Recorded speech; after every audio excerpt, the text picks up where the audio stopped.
Peuple congolais ne jamais reculer. Nationaliste, allons de l'avant.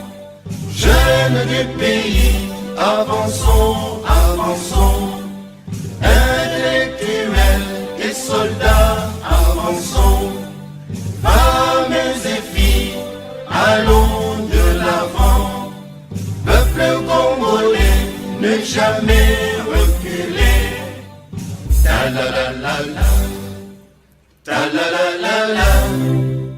Peuple congolais, ne jamais reculer. Ta la la la la, ta la la la la, ta la la la la. Encore heureux de vous retrouver, très chers téléspectateurs, en cette soirée du samedi 25 juillet 2026. À vous tous ceux qui êtes en train de nous suivre dans ce nouveau plateau de l'émission spéciale Face à l'invité. Tenez-vous bien, avec vous, nous allons discuter des faits sociaux en République démocratique du Congo, l'actualité récente et ce qui est saillante par-dessus tout, et pourquoi pas aussi l'impact de la RDC à l'international. Aujourd'hui, nous ne sommes pas seuls, nous sommes avec un grand invité du marque que nous allons présenter aujourd'hui, Monsieur Rodriguez Bakoyi, que je salue aujourd'hui, que je demande de se présenter. Bonjour Monsieur Nathan.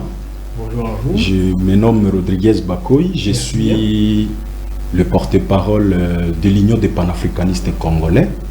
C'est une structure de panafricanistes au Congo. Panafricaniste congolais, bien sûr. D'accord, ouais. Merci beaucoup. J'espère que vous allez être avec nous jusqu'à la fin pour pouvoir pallier à tous les sujets qui nous seront donnés aujourd'hui, mercredi, samedi, allais-je dire, 25 juillet 2026. En cette soirée, beaucoup de téléspectateurs sont là et ils sont fortement prêts à nous suivre pour pouvoir discuter avec nous. Surtout, n'oubliez pas, nos numéros sont affichés juste devant, 96 19 95 819. Écrivez-nous, comme ça nous allons discuter aussi de vos questions ici sur ce plateau. Prenons déjà la première thématique aujourd'hui, le cas des Congolais victimes de la xénophobie en Afrique du Sud. Monsieur Rodriguez Bakoyi, un bref résumé de la période de l'apartheid avec Nelson Mandela en 1948, ce qui pourrait être pris comme la cause de cette xénophobie actuelle. Merci beaucoup, cher Nathan, de la parole accordée. D'entrée de jeu, je salue d'abord tous les membres de tous notre les structure, spectateurs qui nous suivent en ce net moment. D'accord. Et je salue aussi tous les panafricanistes victimes conscients de tous les antivaleurs que nous sommes en train de dénoncer dans notre pays, qui nous suivent en ce net moment. Par rapport à ce qui se passe en Afrique du Sud, franchement, cher Nathan, nous condamnons cela. Nous condamnons cela parce que ça fait très mal. Ça fait très mal de voir comment est-ce que les Africains se comportent face à ces semblables africains. Oui. Moi, j'ai comme l'impression que l'Afrique du Sud veut revenir dans son ancien système à l'époque de l'apartheid. D'accord, avec Nelson Mandela et autres. Effectivement, là, il faut souligner que l'apartheid, c'est un système de gestion basé sur la domination, basé sur l'oppression, basé sur les antivaleurs contre l'homme noir, contre le peuple noir. Une forme de racisme, si on peut le dire ainsi. Exactement, exactement. Et c'est ce que les Sud-Africains veulent revenir. Donc, ils veulent revenir dans l'ancien système de l'apartheid, au regard de ce que nous sommes en train de voir. Et là, déjà, en tant que panafricanistes, nous condamnons cela parce que nous, les panafricanistes, nous sommes en train de prôner l'unité de l'Afrique parce que l'Afrique a un seul combat, a un seul ennemi qui est l'Occident. Mais voir que les Africains commencent à s'entretuer eux-mêmes, franchement, ça fait très mal. Ici, nous sommes au Congo. Nous avions beaucoup de gens ici qui ont des nationalités différentes et qui viennent de partout. Aussi, qu'on sort. Laissez d'abord les Katangais, nous sommes des Congolais, entre nous les Katangais, mais il y a d'autres gens d'une autre nationalité qui sont ici des étrangers, des expatriés, ils sont nombreux ici. Mais pourquoi on ne se comporte pas vis-à-vis par rapport à cette façon de voir les choses? Pourquoi nous ne faisons pas comme les Sud-Africains. C'est parce que nous avons cette culture-là, cet amour de vivre ensemble. Et c'est parce que aussi nous sommes des panafricanistes. Mais voir ce qui se passe en Afrique du Sud, nous sommes des panafricanistes. Nous les condamnons fermement et nous mettons les autorités des Sud-Africains en garde et nous sommes en train de les interpeller. Parce que ce sont eux qui ont la signature de la chose publique. D'accord. Comment les autorités peuvent laisser évoluer ces faits dans la société? En parlant de cela, Monsieur Rodriguez, pouvez-vous nous dire les autorités sud-africaines elles-mêmes, que sont-ils en train de pouvoir instaurer comme sanctions? Parce que les acteurs de ces crimes sont vraiment multiples, mais le gouvernement sud-africain a cette autorité-là de pouvoir imposer des sanctions. Que fait-il concrètement? Quelles sont ces résolutions qui ont été données et qui sont déjà en train de se voir actuellement pour pouvoir punir tous les auteurs de ces crimes? D'ailleurs, c'est ce que nous attendons, des sanctions sévères. Donc pour le moment, il n'y a pas de sanctions. Jusque-là, on ne voit pas aucune sanction sévère. D'accord. Ce que nous voulons, ce que nous souhaitons, nous voulons à ce que les gouvernements sud-africains puissent appréhender les auteurs de ces crimes-là. Non seulement les traduire en justice, mais les condamner sévèrement. D'accord. Parce que cette image-là risque de pousser à d'autres nations de s'impliquer, de faire comme les Sud-Africains dans leur pays. Imaginez, nous sommes au Congo.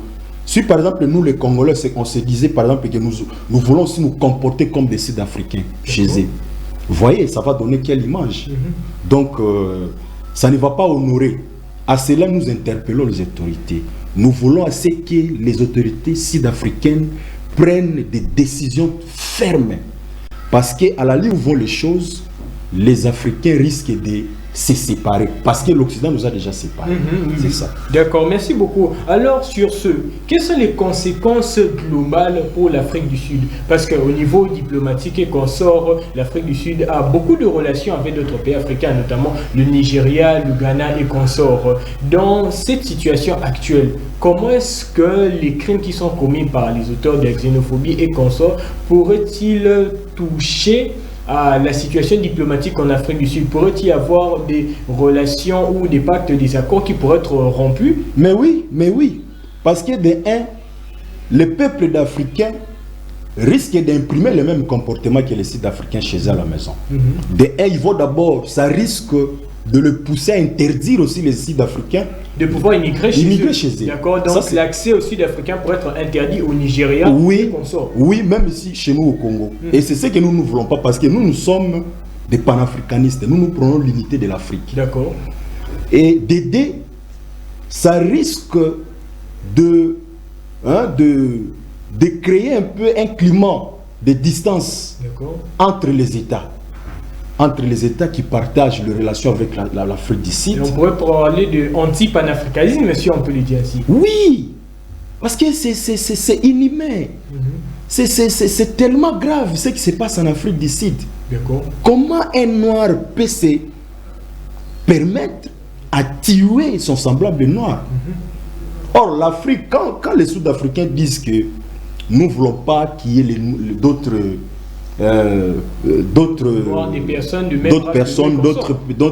Africains chez nous, mais ils font allusion à quelle configuration de l'Afrique? Parce que l'Afrique dont on parle aujourd'hui, c'est les produits de l'Occident.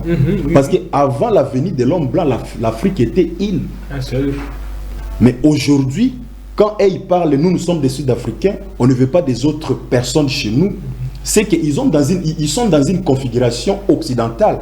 Parce que l'Afrique du Sud est l'œuvre de l'Occident, de l'homme blanc. Donc nous sommes en train d'interpeller les autorités.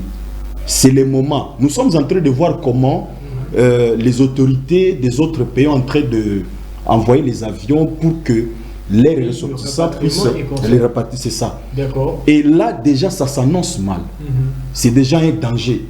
C'est déjà un danger Parce qu'il y a des Sud-Africains qui sont éparpillés partout au monde. Alors, pour ceux qui sont éparpillés, toujours en Afrique du Sud, quelle approche doivent-ils donner? Est-ce que si vous êtes par exemple victime, pour tous ceux qui sont des victimes, doivent-ils tenter, allais-je dire, une approche pacifique ou aller à la résistance, aller au point, aller aux luttes, ce qui pourrait entraîner même des guerres civiles, comme on peut le dire souvent? Est-ce qu'ils doivent enclencher le pacifisme ou aller directement à la résistance violente? Bon, s'il faut dire aller à la résistance, là c'est très fort. D'accord. Parce que en Afrique du Sud, l'Afrique du Sud c'est un État, c'est un pays bien organisé. Il y a les autorités, il y a les services de renseignement, il y a la police, il y a l'armée. Ce que nous demandons, c'est l'intervention des autorités sud-africaines. Pas seulement les interventions protocolaires à la télévision, dire que nous condamnons cela, mais des interventions très fermes. Chercher les auteurs de ces crimes, les arrêter et les traduire en justice. Et les condamner sévèrement, parce que ça donne déjà un mauvais signal. Nous, ici au Congo, nous, on avait accueilli les Sud-Africains en 1975. Les Sud-Africains venaient ici au Congo pour des soins médicaux à l'époque. Mais on ne se comportait pas comme ça. Non seulement les Sud-Africains, il y a beaucoup de gens de différentes nationalités ici. Mais cette façon de faire les choses en Afrique du Sud, franchement, ça fait très mal. Et les autorités sud-africaines doivent s'impliquer fermement pour mettre fin à ces bavures. Parce que si les autorités ne font rien, parce qu'il me semble, ce que les autorités font, il me semble que ça ne produit pas vraiment des effets sur le terrain. Parce que nous sommes en train de voir comment on est en train de tuer les gens. Récemment, j'avais suivi, on avait tué un de nos sportifs, un boxeur. Bon, voilà, voyez un peu des faits pareils. Donc nous sommes en train de condamner cela et l'ambassade africaine, des Sud-Africains ici chez nous au Congo, nous sommes en train de l'interpeller. Monsieur l'ambassadeur accrédité ici au Congo, l'ambassadeur sud-africain, prenez ce dont nous sommes en train de parler au sérieux. C'est l'indignation des Congolais face à ce qui se passe dans votre pays. Parce que les Congolais ou les Africains en général qui sont victimes de ces actes de xénophobie en Afrique du Sud, ça ne nous arrange pas, nous les panafricanistes. Parce que l'Afrique a un seul combat. L'Afrique a une seule élite de regarder vers l'Occident, parce que c'est l'Occident qui est à la base de tous les désordres qui nous arrivent aujourd'hui en Afrique. D'accord, merci beaucoup. En parlant de l'Afrique, quelles sont déjà les initiatives que l'Union africaine elle-même donne? Parce qu'actuellement, le président en exercice, c'est celui du Burundi, M. Ndayishimiye. Quelles sont les initiatives qui ont déjà été données pour pouvoir pallier à cette affaire? Et qu'est-ce que le gouvernement congolais lui-même a déjà prévu pour la diaspora congolaise qui se trouve déjà là-bas, dans les villes telles que Johannesburg, Durban et consorts? Bon, s'il faut parler de l'Union africaine, franchement, là-bas, il y a à boire et à manger. D'accord. Parce que l'Union africaine, c'est une institution panafricaine. L'initiateur de l'Union africaine, c'est le dernier empereur de l'Éthiopie, Haïlé Sélassié. Haïlé Sélassié Ier. Ouais, c'est lui l'initiateur de l'Union africaine. Pourquoi? Qu'est-ce qui avait motivé à la naissance de l'Union africaine? Haïlé Sélassié étant empereur de l'Éthiopie, il avait cet amour envers l'Afrique. Parce que lui, il avait le souci de réunir, de faire ce qu'on appelle l'unité africaine. Et c'est ce qui avait occasionné la naissance de cette institution Union africaine. Mais au regard de tout ce qui se passe aujourd'hui en Afrique, franchement, cher Nathan, je vous dis, l'Union africaine est, je dirais, est absente. D'accord. Et pas son rôle pour l'instant. Elle est absente, elle est incapable, non seulement d'être, mais l'Union africaine, elle est incapable. De même que la situation que nous voyons dans l'Est, l'Union africaine... Voyez tout ce que nous sommes en train d'observer aujourd'hui en Afrique. L'Union africaine devrait trouver la solution, proposer des pistes de solutions palliatives par rapport à tout ce que nous sommes en train d'observer. Mais à la place, nous avons des initiatives jusqu'à l'Occident, qu'on sort jusqu'en Amérique même. Alors que nous avons nos institutions ici, oui, dans la région d'Afrique. Oui, c'est parce que l'Union africaine est aussi inféodée à l'Occident. D'accord. Oui. L'Union africaine est financée par l'Occident. D'accord. L'Union africaine est, je dirais, est équipée par les Occidentaux. Même les dirigeants qui aujourd'hui sont à la tête de l'Union africaine. Oui, là je vois l'actuel président de l'Union africaine, le président Ndayishimiye. Oui, oui, mais je n'ai pas de problème avec lui, mais je vois l'institution Union africaine. Oui, oui. Par rapport à sa mission, elle est incapable à trouver solution aux problèmes qui rongent notre société. Vous voyez? Donc, l'Union africaine aujourd'hui fait la honte en Afrique. L'Union africaine est incapable de trouver solution aux problèmes qui rongent aujourd'hui l'Afrique. Voilà ce qui se passe à l'Est de notre pays. Nous allons en parler. Nous allons en parler, merci beaucoup. Alors prenons le deuxième aspect pour aujourd'hui. Le cas de la salubrité de la ville de Kinshasa et l'évolution de la task force du service national. Le premier point déjà qui est important à savoir, c'est que d'après l'Environmental Performance Index de Yale, une université des États-Unis, nous sommes classés autour de la 128e place au classement mondial. Et ce classement nous certifie à la 128e place depuis l'année 2024. 2024, 2025, 2026, aujourd'hui déjà, 3 ans déjà passés. Mais ce qui est assez étrange, d'après cet index, nous sommes toujours en train de graviter autour de ces numérotations-là. Alors, d'après vous, qu'est-ce qui peut causer à ce que la salubrité soit un casse-tête presque endémique, presque chronique? Parce que 2024 jusqu'à aujourd'hui, c'est déjà beaucoup. C'est déjà 3 ans, déjà 365 jours x 3. Mais malgré cela, ce classement nous considère toujours autour de cette place, la 128e place. Et dans la 128e place, il y a 180 pays. 3 ans déjà, toujours autour de la même place. Quelles en est les causes qui perdurent jusqu'à maintenant? Là, je salue d'abord la décision du président de la République, oui, nommant le général Jean-Pierre Kabouit à la tête de cette structure. Oui, oui. Vraiment coup de chapeau, mon général, par rapport à ce que vous êtes en train de faire sur le terrain. Franchement, cher journaliste Nathan Ekouchou, je vous dis, la gestion de la ville province de Kinshasa. Oui, de la ville province de Kinshasa et par rapport à la salubrité, c'est vraiment une gestion scientifique et rationnelle. En dehors de la gestion que nous pouvons faire dans une société donnée, c'est-à-dire gérer les gens, organiser les gens, construire des routes, faire ceci, mais la gestion des immondices, de la salubrité, c'est aussi une gestion rationnelle. Voire même, il y a une police qu'on appelle police de l'assainissement. D'accord. C'est cette police-là qui est en charge, n'est-ce pas, de rendre la ville propre. D'assainir la province. D'assainir la cité ou le milieu où vivent les gens. Siège de beaucoup d'institutions. C'est ça.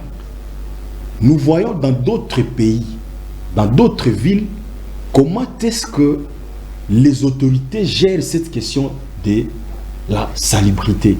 Mais chez nous ici, franchement, il me semble que cette gestion-là est en train d'échapper aux autorités. D'accord. Et là, automatiquement, je salue la décision du président de la République. D'accord, merci beaucoup. Alors, oui, et aussi, nous devons fomenter les peuples congolais. Les sensibiliser.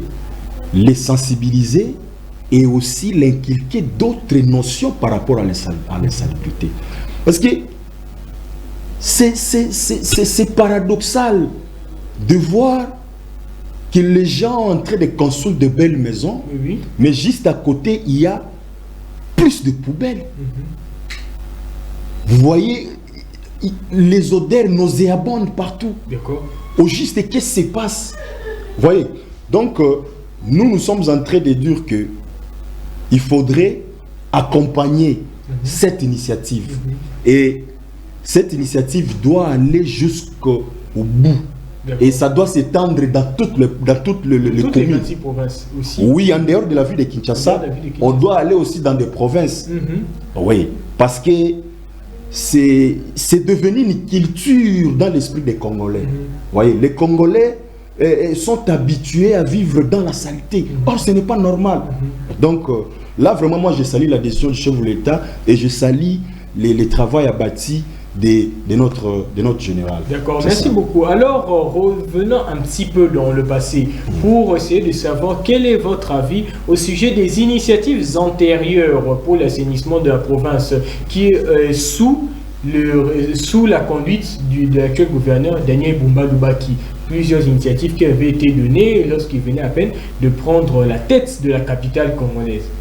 Mais franchement, nous avions suivi tous la descente du président de la République à Tchangou. Oui, oui. Et le président avait félicité l'équipe du général. Oui, oui. C'est que ça veut dire que les gouverneurs, quelque part, le gouverneur a failli dans sa mission. D'accord. Comment se fait-il que vous, gouverneur, vous êtes là, on vous a donné tout, vous avez le pouvoir, vous avez la signature de la chose publique, mais vous étiez incapable d'assainir la ville. Mais pourtant, nous avons vu plusieurs initiatives qui ont été données, notamment Kinshasa et Zobunga. Comment dire alors que le gouverneur a failli? Mais le fait seulement de nommer le général Jean-Pierre Kasongo, cela évoque une défaillance au niveau du gouvernement. Oui, c'est ça. Parce que si le gouverneur travaillait bien, je pense que le président n'allait pas nommer le général. Donc le fait de nommer le général, cela prouve insuffisance qu'il y a. Il y a eu insuffisance au niveau du gouverneur, raison pour laquelle le président agit.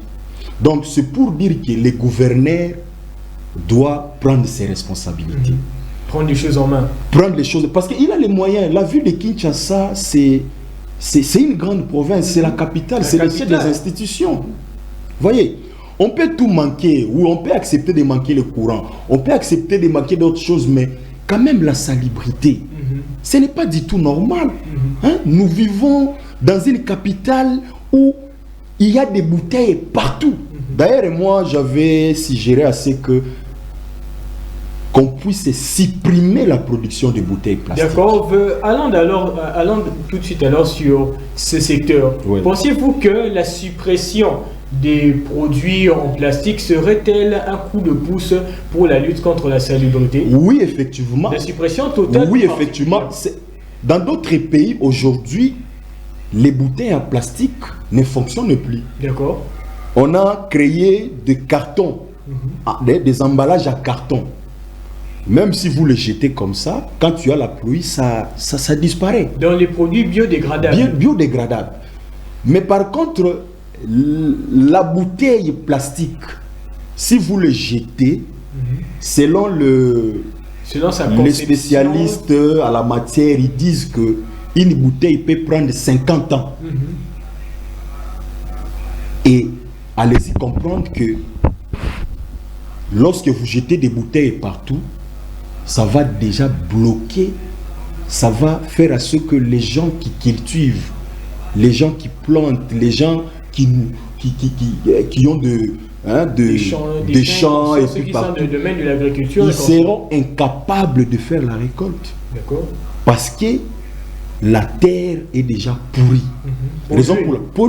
Raison pour laquelle nous nous disons cette bouteille ou les usines qui créent des bouteilles, il faudrait que ces usines puissent mettre en place d'autres emballages qui vont nous permettre à assainir notre ville. En lieu et place des bouteilles ici. Voyez la ville de Kinshasa, les bouteilles sont partout. Partout il y a des bouteilles. Mais on se demande, toutes ces bouteilles viennent d'où? Donc, on produit des bouteilles. Comment se fait-il qu'on produit une bouteille de jus de 500 francs, mais qui va créer des problèmes pendant 50 ans? Donc, c'est déjà un sérieux problème. Raison pour laquelle nous nous disons, il faut supprimer ces bouteilles et mettre en place d'autres emballages carton, de biodégradables, tout ça là, ça peut marcher. D'accord, merci beaucoup. Alors, dans un autre registre, est-ce que la situation climatique du pays joue-t-elle aussi dans cette lutte contre la salubrité? Car on peut beau donner des initiatives et consorts, mais si le climat, si la nature ne joue pas en notre faveur, nous ne serons pas capables de pouvoir améliorer la situation actuelle. Peut-on dire, d'après vous, que le climat de notre pays favorise-t-il la salubrité ou non?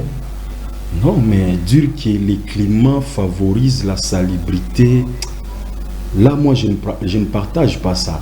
Parce que la question liée à la salubrité, c'est la gestion. Donc, si vous mettez une bonne gestion, un bon système de gestion de la salubrité, il n'y aura pas de saleté partout. Mais pourtant, nous voyons bien que lorsqu'il y a la saison de pluie et qu'on sort, si l'eau déborde, nous allons voir qu'il y a beaucoup de déchets qui vont être conduits vers les bouches d'évacuation et qu'on sort. Et là, il y a saturation parce que l'eau prolifère, parce que la pluie commence à venir avec abondance. Est-ce que là, on peut toujours dire que le climat favorise? D'ailleurs, le climat doit nous interpeller, nous. Nous les Congolais. Parce que nous avions déjà pollué presque la nature, notre environnement avec des bouteilles, avec des déchets. Et la conséquence, lorsqu'il plaît, tous ces déchets débordent et viennent vers nous. Ils reviennent à la surface. C'est ça. C'est la conséquence de la gestion de la salubrité dans notre pays. Vous voyez? Mais dans d'autres sièges, ce n'est pas le cas. C'est parce que nous sommes habitués à jeter la saleté dans des caniveaux, dans des voies, dans des caniveaux où c'est réservé à l'évacuation d'eau, mais c'est transformé à des poubelles chez nous. C'est ça la conséquence. Quand tu le plais, tout ça revient vers nous. D'accord. Donc c'est nous-mêmes qui sont à la base de ça. Alors, donc ce n'est pas la nature. À partir de ça, Monsieur Rodriguez, doit-on dire que dans la lutte contre la salubrité à Kinshasa, est-ce que les causes profondes sont-elles liées au manque d'infrastructures adéquates ou tout d'abord un problème au niveau de la mentalité de la population? Dans tous les deux. Dans tous les deux, à la fois aux infrastructures et à la fois la population. La population. L'infrastructure, c'est-à-dire mettre en place, comme nous voyons dans d'autres sièges, des poubelles publiques. Mettre des poubelles publiques partout. Non seulement des poubelles publiques, mais éduquer aussi la population. Parce que sensibiliser la population. Pour ne pas aller dire trop fort avec l'éducation. Voilà. Parce que vous pouvez mettre une poubelle là-bas. Mais si la population n'a pas la culture de la propriété, il peut voir la poubelle, mais il prend les déchets, il jette ça par terre. Et là, je salue ce que le général est en train de faire. Parce que ça va participer à l'émancipation des gens. Les gens vont maintenant inculquer cette idée-là. Lorsque j'ai un déchet à main, je ne dois pas le jeter par terre. Je dois chercher la poubelle et je dépose dans la poubelle. Donc, la responsabilité est partagée. C'est ça. D'accord, merci beaucoup. Alors, sur ce, quel regard portez-vous sur les diverses sanctions posées par le général lui-même? Parce que ces temps-ci, nous sommes en train de voir ce qui, si jamais vous jetez votre bouteille, votre déchet, il y a plusieurs directives qui sont données par ces nouveaux bâtisseurs pour permettre à ce que vous-même, vous soyez aussi acteur de la salubrité. Pouvez-vous nous détailler quelques-unes de ces sanctions qui font actuellement rage de les districts tels que Tchangou et Lukunga aussi? Le fait d'abord de fouetter les gens. D'accord, nous avons déjà le fait de fouetter. Fouetter les gens. Moi, je salue ça, j'aime ça. Parce que nous avions inculqué une culture en nous qui ont à la base de tous les antivaleurs aujourd'hui au Congo. Observez la manière dont les gens se comportent, même dans des taxis, dans des transports en commun. Voyez comment est-ce que les gens se comportent. vous allez vous rendre compte que le peuple congolais n'est pas éduqué.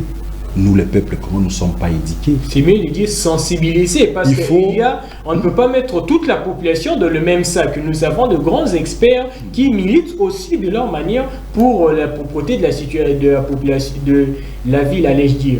Mais dans ce cas-là, nous devons prendre ça au niveau plus spécifique, car sinon, nous sommes vraiment en train de qualifier toute la population, eux tous sans exception. Mais je vous dis, il y a des gens même qui portent des costumes, qui font de telles bavilles. D'accord. Vous allez voir quelqu'un bien habillé, une personne civilisée, mais avec sa bouteille, il jette ça par terre. De la propreté n'est qu'externe, mais à l'intérieur, ce n'est pas le cas. Voilà la raison pour laquelle nous nous disons, il faut sensibiliser, fomenter le cerveau congolais. C'est-à-dire inculquer aux Congolais de nouvelles connaissances. Parce que ce que nous avons dans nos têtes, ce sont les antivaleurs. Et pour ce faire, cela doit s'accompagner avec les fouets. Pas essentiellement le fouet, parce que nous avons vu aussi d'autres sanctions qui sont assez légères, comme par exemple si jamais vous jetez vos déchets, on vous impose aussi de prendre un balai, soit un ramassette et consort, et pouvoir balayer à votre tour aussi. Nous l'avons vu récemment dans des communes telles que Lingouada et consort. Cela ne suffit pas, selon moi. Cela ne suffit pas de balayer soi-même. Parce qu'il y aura toujours des récidivistes. D'accord. Il y aura toujours des gens qui vont s'entêter. On se connaît, nous sommes des Congolais, nous sommes nés dans ces pays, grandis dans ces pays. On connaît on se connaît, on connaît notre mentalité. Sensibiliser, oui, mais ça ne suffit pas. Il faut aussi aller au-delà de la sensibilisation. Aller de la rigueur. S'il faut fouetter, il faut fouetter. Mais en fouettant, est-ce que nous n'allons pas entraver les droits de la personne? Parce que nous avons actuellement le ministère des droits humains chapeauté de maître par le maître Samuel Mbemba Kabouya. Dans ce cadre-là, si jamais nous fouettons, est-ce que nous n'allons pas entraver la dignité de la personne humaine, sachant que nous avons les droits humains actuellement? Non, entraver la dignité humaine, oui. Mais qu'est-ce qui a fait à ce qu'on puisse entraver la dignité humaine? C'est là la question. C'est que la personne, sachant bien que ce qu'il fait, ce que la personne fait est mauvais, mais la personne se permet toujours à faire.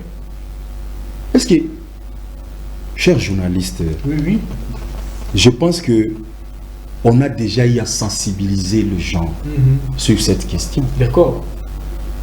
Les années antérieures, on a sensibilisé des gens. Et on continue à sensibiliser. Mais pourquoi les mêmes faits reviennent toujours? Parce que quelque part, l'homme congolais a déjà une mentalité biaisée. Vous pouvez tout dire à l'homme congolais, je vous dis, après avoir sensibilisé, ils vont encore revenir dans leur caractère, dans leurs habitudes. Raison pour laquelle moi j'appuie la chicotte. Si vous vous entêtez, on vous fouette.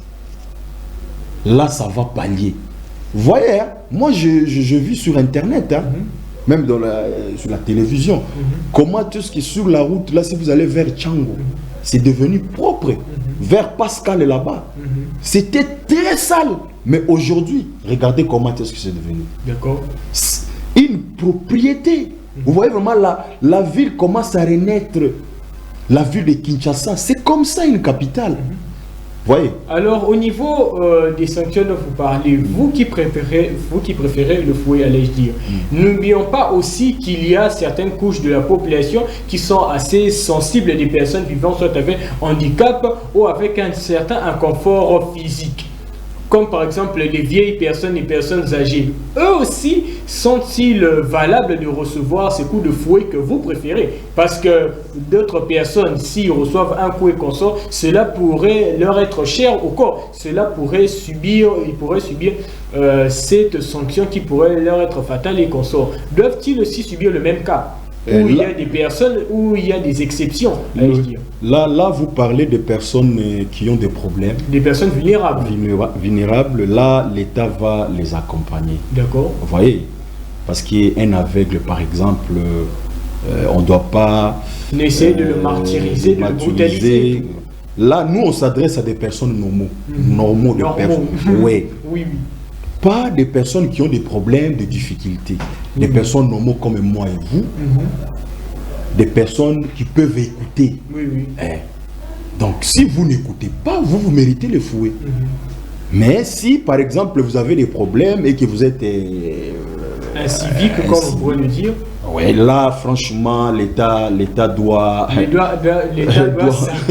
s'imposer. Alors, dans le cadre de ces bâtisseurs, ceux qui ont été mis au service de Jean-Pierre Kassoumou-Kabou, peut-on dire qu'ils sont totalement formés pour cela? Parce que nous avons entendu récemment que ces bâtisseurs eux-mêmes se sont donnés à certaines pratiques de tracasserie, ce qui a empêché, ce qui a porté même atteinte au bien-être de la population. Peut-on toujours leur faire à 100% confiance en sachant que des cas similaires se sont produits? Là, d'abord, je salue la façon de faire des autorités, parce qu'ils ont pris les délinquants quelque part, ils les ont envoyés dans une structure de formation et aujourd'hui ils sont utiles dans la société. Ils sont utiles, mais nous avons des tracasseries ailleurs. Il y a des cas d'exception. Oui, oui, des cas d'exception. C'est là qui continuent toujours à se comporter différemment dans la société. Les habitudes antérieures. Ce sont des gens à punir sérieusement.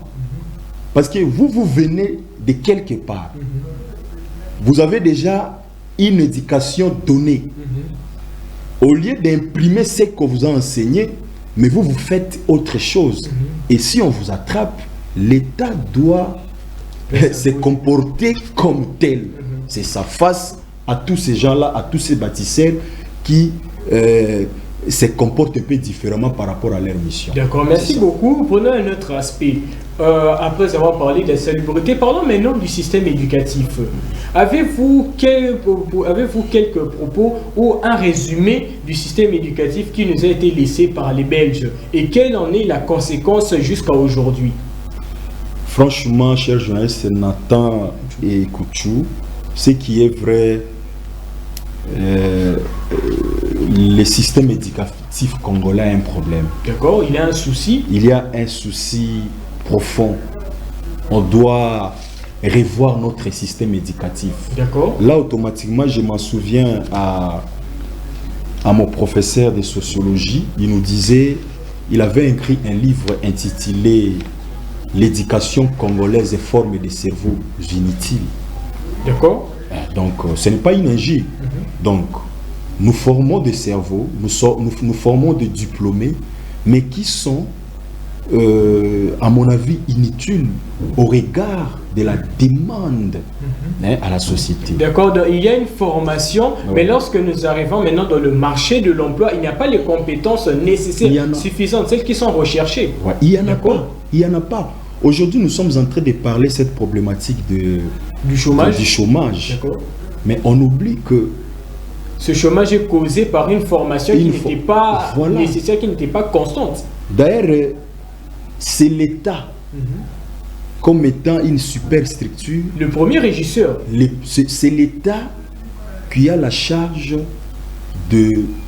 d'embaucher les gens, de donner aux jeunes gens qui finissent l'université l'expérience. Parce que quand un privé arrive, par exemple un privé qui arrive, il ouvre son entreprise, il n'a pas besoin de gens qui n'ont pas d'expérience. Un privé a besoin de gens expérimentés. Des compétences. Des compétences. Raison pour laquelle chez nous au Congo, il y a des expatriés qui viennent de partout. Mais quand ils arrivent, ils viennent avec des conditionnalités pour accéder à un poste ou accéder à un poste du travail. D'accord. Vous allez trouver, il y a des jeunes qui ont fini l'université, mais qui n'ont pas d'expérience du travail. Ils sont des diplômés, mais sur le plan expérience, il n'y en a pas. Et c'est ce qui fait à ce que ces jeunes-là ne soient pas engagés dans des entreprises privées parce qu'un privé a besoin de compétences. Là, c'est l'État qui doit s'en charger pour donner de l'expérience à tous ces jeunes-là. Et notre système éducatif forme des cerveaux inutiles par rapport à ce que nous observons aujourd'hui dans la société. D'accord. Nous connaissons aujourd'hui la société a besoin des gens qui ont fait des filières techniques, par exemple, l'ingénierie, l'informatique, l'ingénierie informatique et industrielle, polytechnique, tout ça.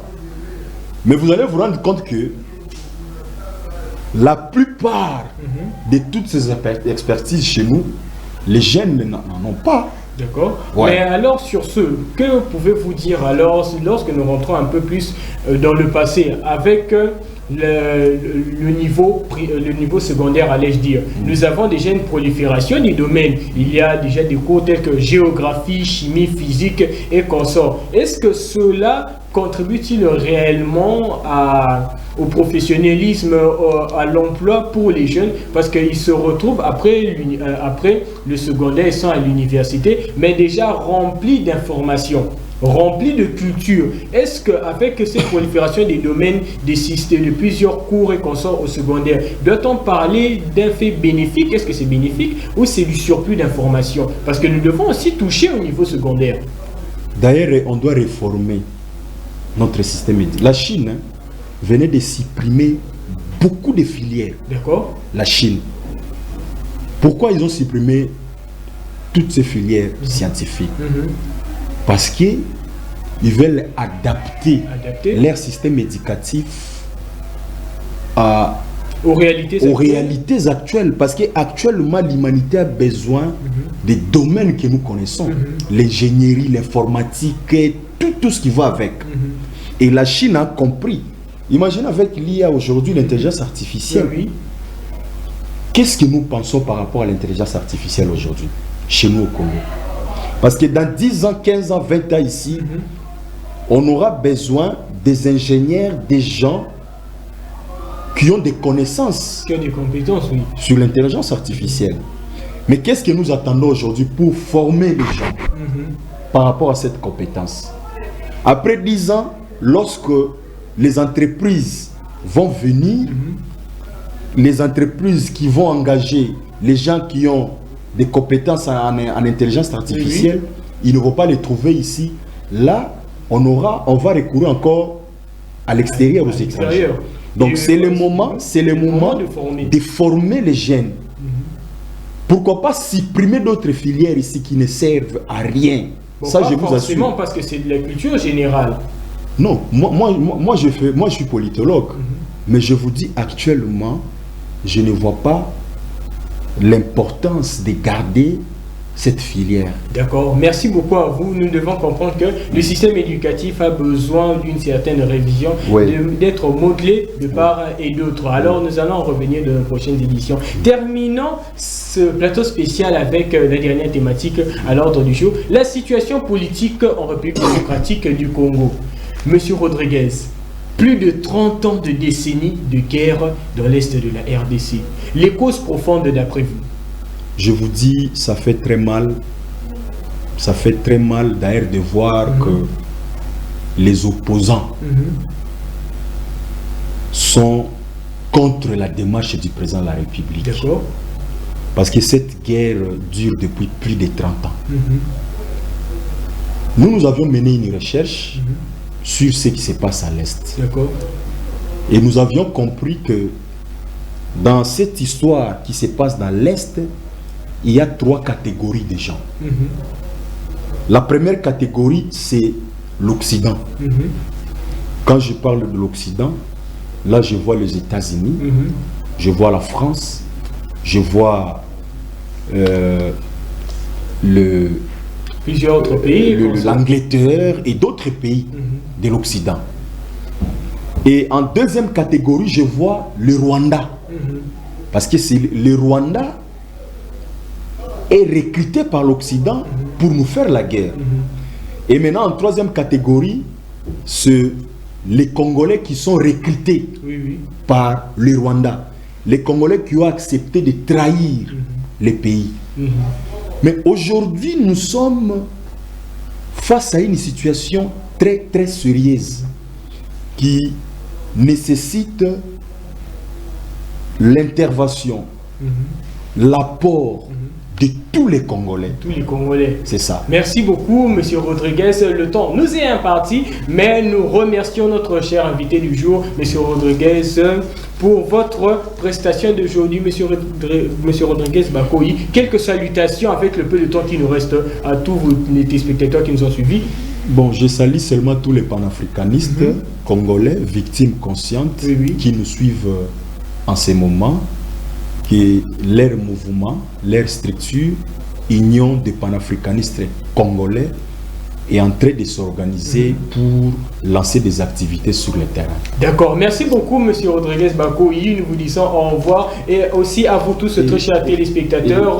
Un dernier mot. Si on veut nous contacter, ils peuvent nous contacter sur plus 243 85 33 130 11. C'est ça notre Merci beaucoup, Monsieur Rodriguez. Sur ce, nous avons terminé ce plateau spécial de l'émission Face à l'invité 100% français. Nous vous disons à la prochaine pour un nouveau numéro. Salutations à vous tous qui nous avez suivis, notamment l'expert comptable et professeur à l'université Isipa Komoreko, Chimia Lukombo, nos chers amis Peter Nganzu, Peter Banzu et Winner Mingiedi. Merci beaucoup. À la prochaine.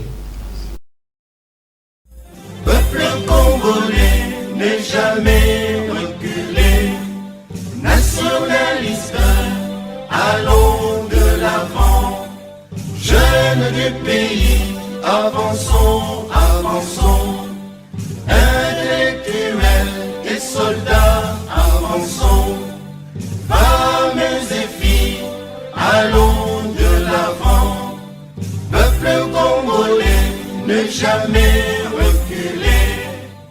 Ta la la la la, ta la la la la, peuple congolais, ne jamais